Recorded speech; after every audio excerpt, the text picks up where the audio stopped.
તો સ્વાગત છે ફરીથી નવા વિડીયોમાં અને અત્યારે આપણે લોકો આવી ગયા છીએ ગાંઠિયા રથ અમદાવાદ ગોતા પાસે એસજી હાઈવે ઉપર સ્વાદ ગાંઠિયા રથ તમે સર્ચ કરશો મેપમાં તો આવી જશે સ્વાદ ગાંઠિયા રથ। તો આનું પહેલાં તમે એકવાર એમ્બિશિયસ જોઈ લો અને ગરમા ગરમ ગાંઠિયા બની રહ્યા છે અને ગાંઠિયા સિવાય પણ અહીંયા અઢળક વેરાયટી મળે છે, જેમ કે જુઓ સમોસા ચાટ, બ્રેડ પકોડા, કચોરી, ખમણ, ઢોકળા, ખાંડવી, પાતળા, છાશ, લસ્સી, જલેબી, દાલવડા, કેટલી બધી વસ્તુ મળે છે। બાકી અહીં જોઈ લો, આ સમોસા, મિની સમોસા, ચાઇનીઝ સમોસા તૈયાર છે, આ સિવાય ભજીયા તૈયાર છે, હાફ ફ્રાય ભજીયા અહીંયા ઉતરેલા છે, આ સિવાય પાપડી છે, જલેબી છે, ગાંઠિયા છે, ઘણી જ બધી વસ્તુ અહીંયા બને છે। અને આ સિવાય જોઈ લો ઇડલી છે, ઢોકળા છે, ઈદડા છે, ખમણ, પાતળા, સમોસા, બ્રેડ પકોડા, કચોરી, બધી જ વસ્તુ અહીંયા છે દોસ્તો। બાકી આની સામે પણ જો આ બધા સ્ટોલ છે, ત્યાં પણ ઘણી બધી વસ્તુ મળે છે, જેમ કે જો આ સ્ટોલમાં મળે છે દાબેલી, વડાપાવ, મસ્કાબન। તો અહીંયા આપણી દાબેલી પણ બની રહી છે।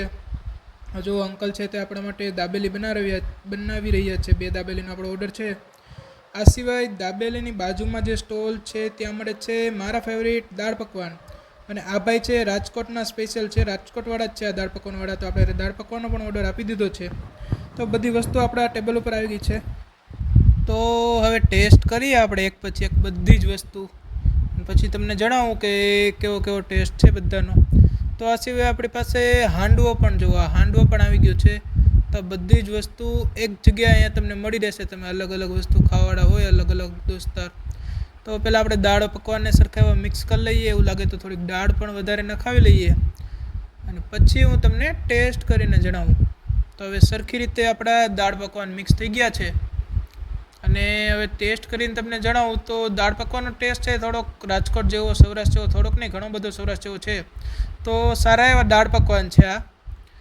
તો દાળ પકવાન તો અહીંના હું તમને રિકમેન્ડેડ કરી શકીશ, સારા એવા છે।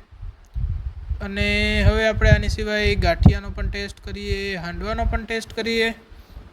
દાળ પકવાનની પ્રાઇસ છે 50 રૂપિયા અને ગાંઠિયાની અત્યારે ગાંઠિયા રથમાં પ્રાઇસ ચાલે છે 55ના 100 ગ્રામ, આઈ થિંક 55ના 100 ગ્રામની પ્રાઇસ ચાલે છે ગાંઠિયા રથમાં।